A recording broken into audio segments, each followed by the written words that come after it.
Pertama, kegagalan kami itu adalah mendatangkan sapi sebelum pakan siap. Jadi sebelum memulai peternakan, mesti dipastikan dulu pakan itu siap, baik hijauan maupun pakan yang lain gitu. Nah itu jadi pertama adalah kuncinya di ketersediaan pakan. Pakan itu harus murah. Kemudian pada pemilihan bibit sapi.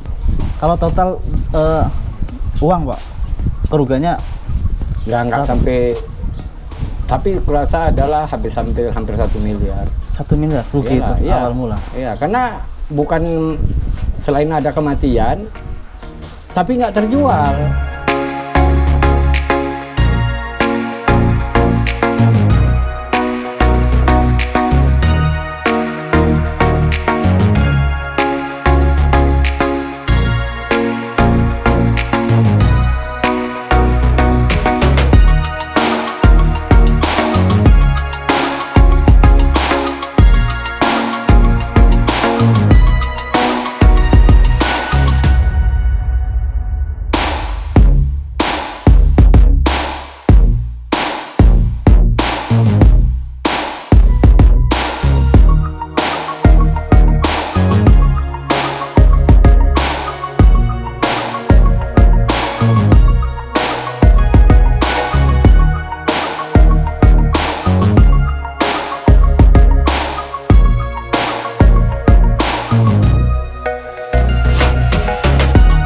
Bismillahirrahmanirrahim. Assalamualaikum warahmatullahi wabarakatuh, sahabat ST Farm dimanapun berada. Apa kabar teman-teman? Semoga ternaknya sehat dan teman-teman juga sehat semuanya. Amin. Amin. Ayo teman-teman, kali ini kita bersama Pak Muzakir, subscriber ST Farm juga ya Pak ya? Ya, siap. Oke, sebelumnya saya terima kasih banyak sudah diizinin mampir ke kandang Pak. Ya. Dan di video kali ini kita mau bicara masalah kegagalan ya Pak ya. Ya, kalau gagal saya. Video tentang sukses ternak sapi kan sudah lumrah ya Pak ya, sudah banyak ya. Kita tentunya nggak ngeliput yang sukses saja, kita sharing penyebab kegagalan ternak sapi. Kebetulan Pak Muzakir pernah juga ya Pak ya? Pernah Pak. Nah Ada. itu mungkin cerita Bapak bisa di-sharing ke teman-teman agar teman-teman nggak gagal seperti yang dulu Bapak alami. Alhamdulillah sekarang sudah sukses ya Pak ya. Amin. Nah, agar pengalaman Bapak itu nggak dialamin sama teman-teman yang lain. Mungkin perkenalan diri dulu ya Pak. Ya, nama saya Muzakir Ridha. Saya owner dan pengelola di Berkah Sahabat Farm di Kampung Bengkok, Desa Jonggol, Kecamatan Jonggol. Nah, untuk cerita masalah kegagalan dulu Bapak pernah alami seperti apa? Pertama, kegagalan kami itu adalah mendatangkan sapi sebelum pakan siap. Jadi sebelum memulai peternakan, mesti dipastikan dulu pakan itu siap, baik hijauan maupun pakan yang lain gitu. Dan memang pakan ini ya diusahakan gratis, Mas. Dari limbah yang bisa dimanfaatkan untuk pakan. Jadi kami sudah masukkan sapi tapi pakan hijauan belum siap, ngarit. Nah, itu kan operasionalnya jadi tinggi. Sebelumnya belum direncanain atau gimana? Nah, itu dia. Jadi perencanaan terburu-buru gitu. Terburu nafsu ya Pak ya? Terburu nafsu. Jadi pakan belum siap. Kemudian pakan gratisnya belum ada gitu. Karena kuncinya ya semakin murah pakan itu. Dan harus bisa mengelola limbah itu kan bisa dari, kalau ada yang di situ dekat industri keripik itu kan, keripik singkong. Nah, itu kan bisa dimanfaatkan. Jadi itu dulu yang harus disurvei, kedekatan kita terhadap limbah yang bisa diubah menjadi pakan. Sumber pakan ya Pak ya? Sumber pakan. Oke.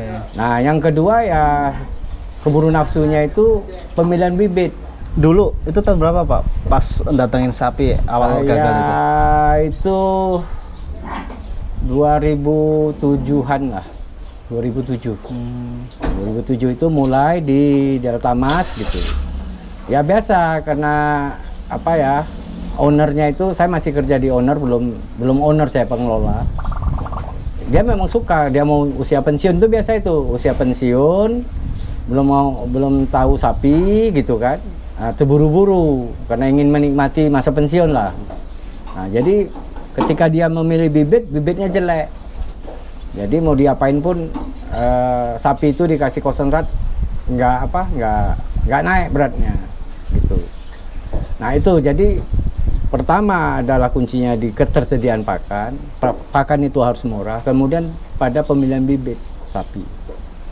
Nah kemudian kegagalan kami yang ketiga itu karena sapi nggak gemuk, coba lagi beli sapi yang sudah setengah jadi gitu. Nah terlambat dilepas ke pasar. Jadi kalau kita memang hendak melakukan penggemukan, pasarnya itu yang harus dilihat dulu. Jadi istilahnya kita harus sudah kerja, begitu sapi masuk kita harus kerja marketingnya itu. Sapi itu kemana bisa dijual? Apakah ke yayasan, DKM, atau misalnya kita punya sapi super, kita sudah punya pembeli. Jadi sebelum sapi itu dipanen kita sudah tahu kemana dibuang. Itu awal datang itu yang pakan belum ada itu berapa ekor, Pak? 20 ekor. 20 ekor. Nah, iya, 20 ekor. Jadi hijauannya belum tumbuh gitu loh. Jadi ngandalkan ngarit, kena kemarau, berebut. Kan berebut, Mas. Kalau udah musim kemarau itu. Itu kosnya jadi tinggi. Tinggi ya, Pak. Jadi tinggi. Jadi memang pakan itu harus gratis. Sebisa mungkin harus gratis, maka dimanfaatkanlah jerami gitu. Karena gratis. Nah, cuman memang nggak bisa kita mengandalkan jerami untuk penggemukan.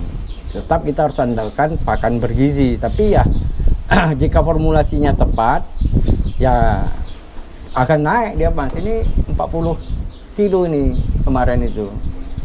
Adiknya? Adiknya 40 kilo sebulan naik. Padahal kita cuma kasih ampas tahu 10 kilo sehari, 2 kali makan ya 10 kilo, 55. Nah, cuman kita campur konsentrat dengan soybean meal, campur premix. Nah, kalau kita pakai jerami, dianjurkan pakai premix yang punya asam amino, gitu, sehingga bisa dirubah lah sedikit banyak. Nah, kenapa kami nggak mau mencampur dengan urea dan tidak fermentasi? Baunya, Mas. Jadi yang sudah difermentasi dengan urea itu rata-rata baunya sengit gitu, amonia soalnya kan. Nah itu, Mas. Jadi kuncinya memang tetap harus makanan bergizi. Tapi kalau kita mulai dari pedet, ya usahakan hijauan, Pak Congka, gajahan, ada sekarang lagi biograss itu, biogen itu. Nah kalau dekat pabrik jagung ya kulit jagung. Kulit jagung itu juga tinggi proteinnya, nggak perlu difermentasi juga itu. Kecuali kalau kita pakai tungkul. Kalau yang dekat pabrik singkong dari limbahnya biasanya kan kalau orang bikin tape atau keripik singkong kan ujung-ujungnya itu nggak dipakai, Mas, yang di ujung sini dipotong tuh. Nah itu yang penting dicuci bersih, karena kalau bahkan dengan di Lampung itu kami nggak kasih ampas, Mas, yang ada di sana onggok yang murah, onggok dikasih sama kulit singkong, tapi itu butuh fermentasi. Nah di sana hijauan susah, Mas, nyarinya. Yang ada kami kan dekat perkebunan nanas, mahkota nanas itu yang kami fermentasi. Kan keras itu, difermentasi jadi lunak. Nah gizinya tinggi kan, masih ada seratnya, masih ada hijauannya. Malah nggak ada hijauan, Mas, yang di Lampung itu. Onggok, kulit, ada kulit kopi lah. Jadi limbah semua yang dikelola. Itu dulu yang mesti dipastikan ada ketersediaan pakan itu. Jangan sesudah kita kasih onggok, tiba-tiba onggok yang nggak ada. Kan sapi itu nggak boleh ganti-ganti pakan, dia butuh adaptasi. Nah, jadi ketersediaan pakan dulu. Jadi tempat kita tuh mana ada pabrik limbahnya bisa dimanfaatkan, ada sawah. Itu kuncinya supaya bisa efisien dan murah gitu. Karena kan ya sapi ini kan nanti mesti dijual kan mesti masuk, Mas. Harga beli, harga pemeliharaan, biaya pakan. Itu waktu yang awal tadi itu masuk untuk penjualannya itu balik modal nggak, Pak? Wah, enggak, Mas. Rugi? Ya, jadi di tengah jalan sapinya sapi tembusan, Mas, ya. Limosin simental. Nah, si owner nggak sanggup beli konsentrat, tumbang dia, Mas. Tumbang sapi itu, rubuh. Jual jagal. Nah, sapi beli 15 dijual 5 juta kan. malah rugi ya Pak? Bukan rugi untung ya. Jadi kesediaan pakan itu penting. Gitu. Jadi Kalau dari dia kos pakannya Iya. rugi, sapi modalnya juga rugi. rugi, rubuh dia, dihentikan dia konsentratnya. Dan konsentrat beli. Waktu itu kan beli Mas, karena sapi populasinya cuma 20. Jadi sebelumnya itu belum ada pertimbangan pakannya ya Pak ya? Iya, Mikirnya ke sapinya Iya, dulu gitu ya? sebagai pengelola saya ada warning gitu. Kita siapi pakan dulu. Tapi kan orangnya pengen buru-buru. Udah datangan sapi dan itu nggak melalui seleksi. Sapinya jelek gitu. Secara genetik jelek. Kan kita mesti milih sapi itu yang ya kalau bisa dia 0,8 lah minimal. 0,8 kilo per hari naiknya. Baru masuk biaya pemeliharaan, biaya pakan. Nah, kalau kita belum siap seperti itu, breeding aja dulu. Kan breeding masih hijauan cukup gitu ya. Penting sehat. Nah, cukup breeding. Syukur-syukur dapat program embryo transfer. Nah, saya juga diberikan waktu itu program embryo transfer. Cuman kan tingkat keberhasilannya rendah, 60%. Ada di IB, ada mantri, biasanya ada mantri di desa, di Suntik, ada juga yang berhasil. Nah, yang hasil ET itu mahal kita jual karena asli genetiknya.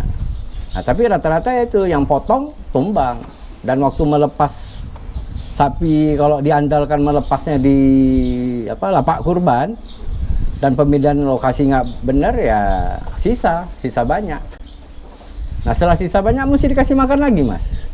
Jadi nggak nemu gitu.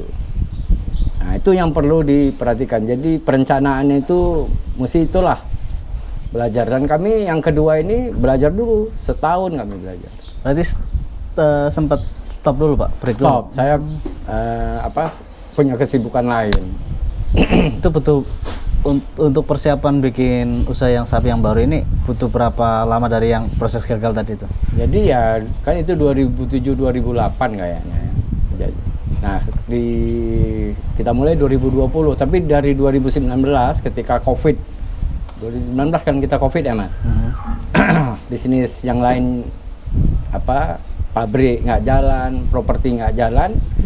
Nah, kita mulai survei Mas, belajar. Breaknya lumayan lama ya Pak? 2007 sampai 2019? Iya, masih lama. Tapi ketika COVID itu bisnis yang jalan itu kan pangan Mas, yang nggak berhenti. Jadi bisnis yang lain tuh berhenti semua Mas. Karena sapi ini termasuk kebutuhan pakan ya, makan pangan. gitu ya, pangan ya. Apalagi sapi ini ada ibadah kan. Peternakannya kan ada ibadahnya. Ada momennya ya.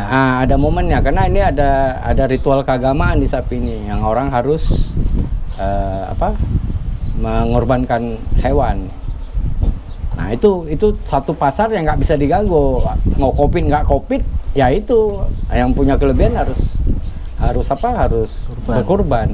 Itu Bapak nggak trauma? Maksudnya sebelumnya pernah gagal itu sekarang terjun ke sapi lagi? Ya karena saya tahu salah saya, Mas. Kan yang kalau kita trauma kan kalau kita nggak tahu, nggak bisa introspeksi diri. Tapi kalau kita tahu gagal saya di sini harus bisa dicoba. Tapi dari mata. Pengalaman gagal tadi yang bisa diambil apa Pak? Pelajaran yang bisa diambil?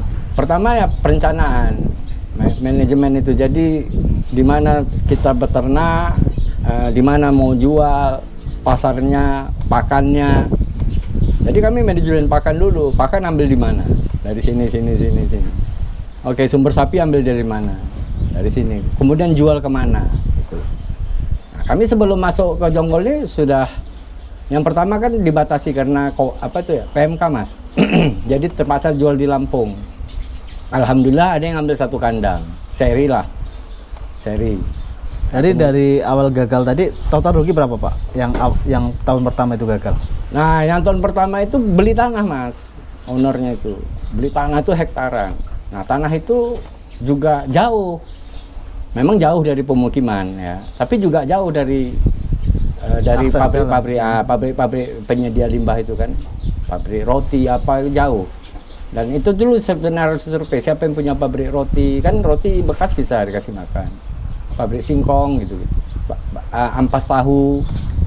Kalau total uang Pak, kerugiannya Nggak sampai, tapi kurasa adalah hampir 1 miliar. 1 miliar rugi Iyalah, itu iya. awal mula. Iya, karena bukan selain ada kematian, sapi nggak terjual.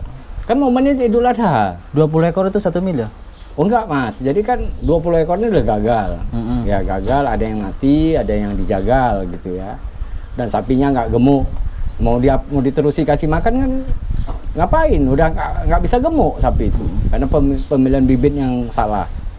Akhirnya dijual murah, ganti dengan sapi yang lebih berkualitas. Gitu. Berarti kan ada 3 kali ngisi kami waktu itu.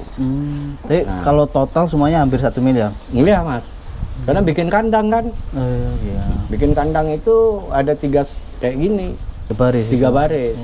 Itu. Jadi total hampir 1 miliar. Hampir 1 miliar. Nanam apa, operasional, beli tanah. Jadi saya anjurkan ya kalau baru mau coba, mending sewa dulu. Sewa, belajar di situ, jangan banyak-banyak gitu. Langsung ke breeding atau ke pemupukan untuk pemula Pak? Kalau untuk belajar gitu. Ya kalau memang pemula sebenarnya breeding bagus mas. Pengemukan fattening ini bagus gitu karena dia bisa diukur per 4 bulan gitu. Jadi beli bakalan kemudian dikasih makanan bergizi gitu kan. Kalau bisa dapat ADG 1 kilo aja 1 hari kan udah bisa dihitung. Asal pakan murah kan di situ aja kuncinya mas. Nah kalau breeding ya sebenarnya bagus breeding ini, misalnya kita beli yang udah hamil ya mas, udah hamil mungkin udah tinggal 4-5 bulan lagi. Nah begitu lahir kan harganya sapi itu setelah 2 bulan jadi 10 juta itu mas. Jadi kalau ada 5 kan udah langsung ngasilin duit. Nah 2 kali misal, dan kemudian sapi betina itu nggak perlu makanan bergizi, yang penting rumput sehat, yang penting dia gitu. Nah itu dia yang paling penting. Nah kemudian setelah lahir anak baru kita kasih makanan yang banyak menghasilkan susu gitu. Bisa dibilang kami modal kecil ya, modal kecil karena banyak investor yang membantu kami gitu. Kemudian ketika trading banyak yang belantik yang mempercayakan sapinya untuk kami jual bawa kemari. Bisa dibilang mini modal. Mini modal. Tapi asetnya yang udah ada dalam bentuk sapi ya mas, ini ada mungkin hampir 800 lah. 800 juta? Ya, hampir 800 juta. Karena 4 ekor ini aja kan udah hampir 95 juta. Ini ada 45. Nah, ini dalam bentuk sapi aja. Kami bisa cicil beli tanah, nilainya udah hampir 450, udah punya bangunan gitu. Jadi totalnya udah 1 miliar lebih Pak. Lebih, ya? Itu hanya waktu 7 bulan. 7 bulan. Dan asetnya aset berkembang ya Pak ya? Aset berkembang. Nah, tapi memang di trading kami. Di trading. Jadi ya kalau dari dulu sebenarnya saya tuh udah arahkan kepada owner itu untuk trading. Jadi sapi digemukkan, ada yang minat ya beli, jual gitu. Ganti sapi lain. Tapi ya kalau ditahan-tahan kan nggak ada uang masuk, nggak berputar gitu. Nah itu yang kami combine sekarang. Jadi yang trading ini bisa aja habis ini masih belum lebaran haji ini. Nah, tapi kami punya stok lah. Sekarang yang bobot 900 kilo ada 2 ekor. Nanti itu mesti dicari dulu pasarnya. Jangan mau super jualnya nggak bisa. Nah gitu mas. Jadi kalau apalagi sapi super itu mesti tahu sumbernya. Kemana kita jual? Yang 700 kilo itu mesti dicari dulu. Jadi setelah begitu kita mulai gemukan kita udah cari tuh marketingnya kemana. Itu kuncinya. Kalau misalnya kita nggak punya itu piara 10 ekor pun bisa rugi. Nah, misalnya 10 ekor piara, laku 4, yang 6 mau di mana? Habis hari raya Idul Adha orang lagi penuh daging di kulkas. Nah itu mas. Nah jadi memang kalau miara sapi penting selain pakan tadi murah, sehingga kosnya murah, udah tuh marketing. Nah, ada contoh sukses anak muda lah. Dia nggak keburu nafsu beli 2 ekor, saya ceritain tadi. Nah, tapi ada belantik yang bisa jualin. Ah, untungnya banyak mas. Dia untung bisa 10 juta 1 ekor. Kan harga kurban. Nah, sekarang pasang bikin 4 tahun lalu. Berhasil juga dia jual. Super. Tapi udah tahu dia kemana jual. Oke, siap. Jadi kesimpulannya Pak, bisa diulangi lagi Pak dari yang pertama. Jadi kesimpulannya ketika hendak memulai peternakan ini untuk fattening kah atau penggemukan atau breeding, paling penting yang mesti dipikirkan itu adalah ketersediaan pakan. Pakan itu ya sebisa mungkin harus gratis. Itu dia. Maka dicari dulu di mana sumber pabrik tahu, di mana pabrik keripik yang limbahnya masih bisa dimanfaatkan untuk pakan. Itu kuncinya satu. Yang kedua, marketing. Jadi begitu kita memulai peternakan sapi, misalnya 20 ekor, kita sudah tahu kemana 20 ekor ini bisa dijual. Itu yang paling penting, itu kuncinya. Kemudian ketiga ya kesehatan itu. Jadi ya vaksin gitu kan, karena kalau PMK ini misalnya ada wabah gitu, nah sapi rubuh satu aja mati udah untung 20 ekor sapi itu Mas. Jadi kesehatan hewan itu misalnya kayak itu, kita maka rugi itu kan karena sapinya rubuh satu-satu itu, karena dihentikan pemberian konsentrat karena kehabisan uang, startingnya terlalu gede beli tanah gitu-gitu. Nah, jadi yang ketiga ya, kalau masih pemula, kalau memang tanah sendiri, alhamdulillah bagus, bisa dimanfaatkan. Yang kalau kedua, ya usahakan sewa dulu, sampai ketemu ritmenya. Ritmenya ketemu, apanya kita ketemu. Yang keempat, ya belajar, Mas. Sharing. Cari relasi ya Pak? Cari relasi. Belajar STFAM banyak informasi bermanfaat. Bahkan mungkin bisa itu cari kawan itu ya, itu menurut saya kekompakan juga penting di antara peternak. Oke, siap, terima kasih Pak Muzakir. Semoga video yang singkat ini bisa bermanfaat buat teman-teman yang lagi cari referensi buat ternak sapi. Oke, sehat selalu Pak Muzakir, sukses terus usaha sapinya. Dan buat teman-teman yang sudah nonton video ini, terima kasih. Jangan lupa like, subscribe, dan buat teman-teman yang nyari sapi di tempatnya Pak Muzakir ini selalu ready tiap hari ya Pak ya? Oke, bisa konsultasi langsung. Itu kalau konsultasi ada biaya nggak Pak? Kalau ngobrol-ngobrol di sini? Ilmu yang diamalkan tuh Mas. Oh, ilmu jariah ya Pak ya? Amal jariah. Oke, sampai jumpa di video selanjutnya dan wassalamualaikum warahmatullahi wabarakatuh. Waalaikumsalam warahmatullahi wabarakatuh.